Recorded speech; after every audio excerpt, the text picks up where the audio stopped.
दोस्तों आज बात करेंगे आईडीएफसी फर्स्ट बैंक के बारे में। आईडीएफसी फर्स्ट बैंक एक प्राइवेट सेक्टर की बैंक है।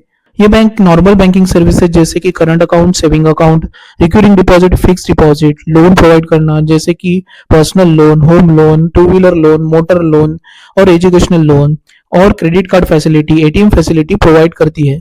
आईडीएफसी फर्स्ट बैंक की टोटल पैन इंडिया 1147 ब्रांचेस है। ये आईडीएफसी फर्स्ट बैंक का 1 ईयर का चार्ट है। आईडीएफसी फर्स्ट बैंक में 1 ईयर में एक करेक्शन आया था वहां, बट लेटर ऑन इस करेक्शन के बाद शेयर ने एक अच्छा अप्रूव दिखाया है। आईडीएफसी फर्स्ट बैंक का मार्केट कैप है अराउंड 72,000 करोड़ का और करंट प्राइस चल रहा है 85 रुपीज के आसपास। आईडीएफसी फर्स्ट बैंक ने अपने FY27 के Q1 के नतीजे डिक्लेयर किए हैं।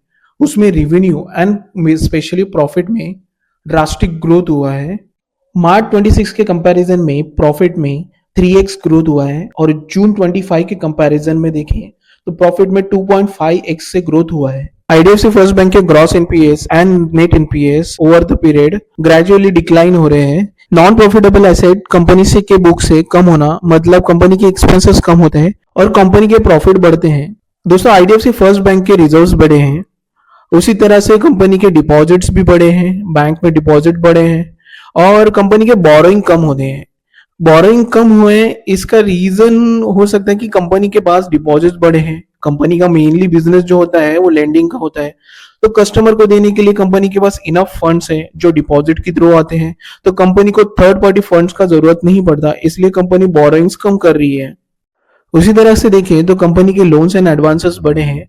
लोन्स एंड एडवांसेस ये चीज होती है दोस्तों कि बैंक जो कस्टमर को लोन देती है उसका एंट्री यहाँ पे होता है। ये थोड़ा सा स्क्रीनर के साइड पे मिस एंट्री हुआ है, अभी ये करेक्ट हुआ है। तो लोन एंड एडवांसेस बढ़ना मतलब कंपनी की इनकम बढ़ना होता है, बिकॉज वही लोन्स पे कंपनी को इंटरेस्ट मिलता है, ईएमआई मिलता है। आईडीएफसी फर्स्ट बैंक का कासा रेशियो में भी इंप्रूवमेंट आया है। जून 2025 का डेटा देखे तो कासा रेशियो 48% था, मार्च 26 में ये 49.8% था और जून 2026 का क्वार्टर में 50.8% हुआ है। दोस्तों कासा रेशियो का मतलब रहता है कि सेविंग अकाउंट की तुलना में करंट अकाउंट कितने बड़े हैं। सेविंग अकाउंट के डिपॉजिट पे बैंक को एक कस्टमर को इंटरेस्ट पे करना पड़ता है, वही इंटरेस्ट बैंक को करंट अकाउंट पे नहीं पे करना पड़ता है। इससे बैंक के एक्सपेंसेस कम हो जाते हैं, बैंक के मार्जिन इंप्रूव हो जाते हैं और प्रॉफिट बढ़ जाता है। इसी तरह से कंपनी के करंट अकाउंट डिपॉजिट बढ़े हैं। जून 2025 में 1,27,158 करोड़ थे। जून 2026 के डेटा के हिसाब से 1,58,0492 करोड़ हो गए हैं, मतलब 24% का जंप हुआ है। आईडीएफसी फर्स्ट बैंक के लोन बुक्स भी बढ़े हैं। जून 2025 में 2,53,233 करोड़ के थे, मार्च 2026 में 2,90,000 करोड़ के आसपास हो गए और जून 2026 में 3,05,370 करोड़ हो गए। बैंक ने रिटेल लोन के साथ अभी एमएसएमई लोन के ऊपर भी अपना फोकस शिफ्ट किया है, इससे करंट अकाउंट में इंक्रीज हुआ है।